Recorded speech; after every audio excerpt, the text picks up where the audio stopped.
अलावा अब मुझे बिहार के अंदर अगर कोई पर्टिकुलर प्रोविंसेस हैं, पर्टिकुलर टाउन्स हैं, उनको रीच आउट करना है, मैं वो कर सकता हूं। तो ये सारी जो खासियत है ये सब मीडियम्स की, इसी वजह से बहुत तेजी से ब्रांड्स इसको इंटरेस्ट लेंगे। जो चैलेंज आएगा छोटा सा कि हम उस अपॉर्चुनिटी को कैसे सीज कर सके, कितनी जल्दी वो टैलेंट आके उस टैलेंट को उस अपॉर्चुनिटी को समझ सकता है, जल्दी अपने एक्सपेरिमेंट शुरू कर सकता है, जल्दी गलती कर सकता है, उसके बाद वो पीस रियली टैलेंट कैपिटलाइज। की बात करी, इस पर मैं दोबारा आऊंगी, लेकिन मैं पहले राजीव से पूछना चाहूंगी, मोबाइल एक माध्यम है, दूसरा सोशल नेटवर्क, सोशल मीडिया। शुरुआत सब लोग इसी से करते हैं, फेसबुक पे, यूट्यूब पे। तो ये is it only about Facebook, YouTube, या इससे ज्यादा कुछ है, और क्या ब्रांड्स को इससे क्या मिल सकता है? तो पहले तो ये बात कॉन्टेक्स्ट में डालनी चाहिए कि फेसबुक लास्ट 6 महीने में 10 मिलियन इंडियन यूजर्स से बड़ा है। टोटल अभी 65 मिलियन इंडियन यूजर्स हैं फेसबुक पर, और ऑन एन एवरेज एक यूजर 20 मिनट स्पेंड करता है पर सेशन। और ये जो टाइम वो स्पेंड करता है वो 9 से 11 के बीच में रात को प्राइम टाइम के टाइम करता है ऑन फेसबुक। ये फेसबुक के खुद के स्टेटिस्टिक्स हैं। बेस्ट लुकिंग प्रोडक्ट सर्च करने हैं, वो भी विमेन सेंट्रिक, तो पिंटरेस्ट एक ऐसा नया प्लेटफॉर्म है जहां इतने सारे प्रोडक्ट पिक्चर्स हैं, उनके बारे में इतनी इंफॉर्मेशन है, इंडिया सेंट्रिक भी जो वहां अवेलेबल है। अगर आप प्रोफेशनली किसी के साथ नेटवर्क करना चाहते हैं तो लिंक्डइन एक माध्यम है जहां से आप लॉग इन करके कनेक्ट कर सकते हैं, आप अपनी एम्प्लॉयर ब्रांडिंग कर सकते हैं एज एन एम्प्लॉयर। इंडिया का जो ब्लॉगिंग सीन है, जहां इतने सारे ब्लॉगर नेटवर्क्स रेडी हो गए हैं, बहुत सारे लोग प्रोफेशनली ब्लॉगिंग कर रहे हैं, भले वो टेलीकॉम हो, आईटी हो, फैशन हो, एंटरटेनमेंट हो, लाइफस्टाइल हो। पर इस सब के बीच में राजीव, ब्रांड कैसे अपने आप को वो करेगा? मेरे हिसाब से ब्रांड को देखना पड़ेगा कि उसके लिए, उसके सेक्टर के लिए क्या इंपॉर्टेंट है। अभी क्या इंपॉर्टेंट होता है एक ब्रांड के लिए? देखिए, मैं आपको एक एग्जांपल दूंगा। ब्लैकबेरी मैसेंजर, उसके बेसिस पे लोगों ने बिजनेसेस चालू किए हैं। कोई हैं जो इंपोर्टेड बैग्स बेचते हैं, ना उनकी दुकान है ना कुछ है, वो अपना ग्रुप बनाया है उन्होंने ब्लैकबेरी मैसेंजर पे, अपडेट करते हैं जो लेटेस्ट आते हैं और उसी पे ऑर्डर्स लेते हैं और सप्लाई करते हैं। इसी तरीके से आपके जो सलवार कमीज सूट्स हैं, उसके भी बिजनेसेस चालू लोगों ने किया है। तो इसमें हमें एक चीज ये जानने में आती है कि जितना पर्सनलाइज्ड होते हैं लोग, जितना अंदरूनी तरीके से लोग अपने एक दूसरे से जब बात करना शुरू करते हैं, तब उसको बिजनेस में ट्रांसलेट करना बहुत आसान होता है। अब ब्रांड्स को ये सोचना पड़ेगा कि वो इस तरीके से कस्टमाइज्ड कैसे कम्युनिकेट करें। राहुल से पूछते हैं। राहुल, ब्रांड्स को ये सोचना पड़ेगा कि उन्हें पर्सनलाइज होना है। आप लोग एज अ ब्रांड, आप लोगों की क्या स्ट्रैटेजीज है वेबसाइट्स को और डिजिटल मीडिया को लेकर अपने कंज्यूमर से जुड़ने के लिए? इसमें क्या होता है, आज जो मैं एक चीज जो नोटिस करता हूँ, which is a slightly unfortunate part with the advertisers. आज लॉट ऑफ एडवर्टाइजर्स वो इस मीडियम को they look at it as a lead generating platform rather than a platform which can help you build brands. वो मुझे लगता है कि brands का थोड़ा सा जो कॉन्फिडेंस है इसके अंदर थोड़ा सा कम रहता है, which needs to change, because this medium is so powerful, जो इतना इंटरेक्टिव है, जो इतना पर्सनलाइज्ड है। इसके माध्यम से आप ब्रांड को मेरे हिसाब से आप ज़्यादा अच्छे से बिल्ड कर सकते हो अगर आप इसको किसी ट्रेडिशनल मीडियम से कंपेयर करें, बिकॉज इसकी जो स्ट्रेंथ्स हैं मेरे ख्याल से एडवर्टाइजर्स ने अभी तक उसको ठीक तरह से, पूरी तरह से उसको ना लेवरेज किया है, ना उसको पूरी तरह से अंडरस्टैंड किया है। दूसरे मीडिया के साथ जो तालमेल हो सकता है और उसकी वजह से इसका रोल क्या होगा, उसको डिफाइन करके उसको एनेबल करना शुरू करेंगे, उतना ज्यादा ये और उतनी तेजी से ये आगे बढ़ेगा। क्या ये आप यू ऑल्सो थिंक कि एडवर्टाइजर्स और अभी तक मार्केटर्स नहीं इसको लेवरेज कर पाए ठीक से?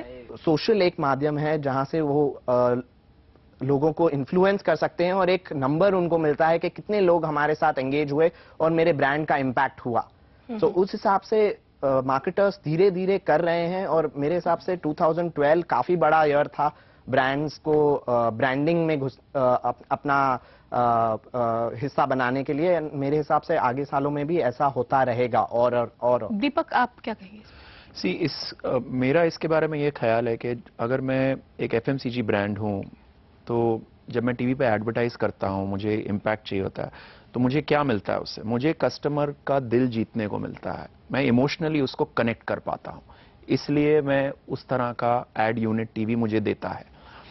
हुआ क्या है कि जैसे जैसे इंटरनेट जब शुरू हुआ, डेटा लेड था, ट्रांजैक्शन लेड था, धीरे धीरे इंटरनेट एज बैंडविड्थ भी इंप्रूव हो रही है, तो कंपनीज जैसे काफ़ी कंपनीज हैं, हम लोग भी यही करते हैं कि जो एड फॉर्मेट होता है हम इंटरनेट पे, उस एड फॉर्मेट के अंदर हम जान कैसे डालें, उस एड फॉर्मेट को जब कोई यूज़र देखे उसको इमोशनल कनेक्ट कैसे कर पाए। तो जैसे जैसे आप वो इमोशनल कनेक्ट मीनिंगफुल तरीके से डिलीवर करना शुरू कर देते हैं, ब्रांड मार्केटर जो है, एफएमसीजी है खासकर, काफी कैटेगरीज हैं जो उस पर रिलाई करती हैं। अभी आने वाले उसमें क्या चैलेंजेस हैं? इमोशन की बात करी, क्या जो टीवी पर इमोशन से कनेक्ट होता है वो डिजिटल पे इमोशनली कनेक्ट हो पाएगा? किस तरह के चैलेंजेस आपको दिखते हैं इस डिजिटल स्पेस में? एक जमाना था जहां पे म्यूजिक जब होती थी, एक सिंगर होता था, हारमोनियम होता था, तबला होता था और तानपुरा होता था। अब जिस तरीके से इंस्ट्रूमेंट्स ग्रो हो चुके हैं, वो सुर मेंटेन करना और फिर लोगों के कानों में वो सुरीलापन जो उनको पसंद आए वो मेंटेन करना एक बहुत बड़ा चैलेंज हो गया है मार्केटर्स को।